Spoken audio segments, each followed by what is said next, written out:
iOS 16 has been released, and there are many great new features on iOS 16, like lock photo albums with passcode, show battery percentage, check Wi-Fi password, copy and delete screenshot, start pip automatically, etc.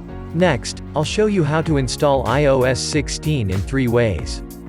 Way 1. iPhone system. Just open your settings. Here it shows the iOS 16 now available, click it. Then click download and install. Click install now. Your iPhone will start to install the iOS 16. When it done, go back to settings, general, about. Your iPhone is in iOS 16 now. If your iPhone stuck on update, try to use iTunes. First, connect your iPhone to computer and open iTunes. Click set up a new iPhone, continue. Here it shows the iOS 16 is available, just click update.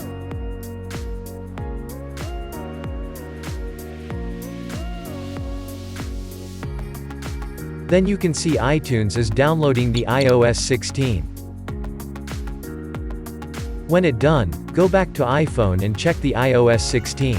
In addition to this method, TunesKit is also a great alternative. Keep connecting your iPhone with computer and open TunesKit. Click Start. Choose Standard Mode and click to the next. Follow the instruction to put your iPhone into recovery mode.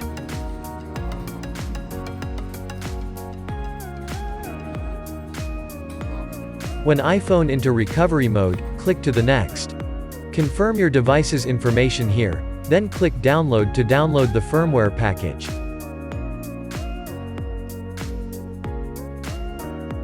When it done, click Repair. Then TunesKit iOS System Recovery will update your iPhone to the iOS 16. Go back to your iPhone and check if it has been updated to iOS 16. That's it,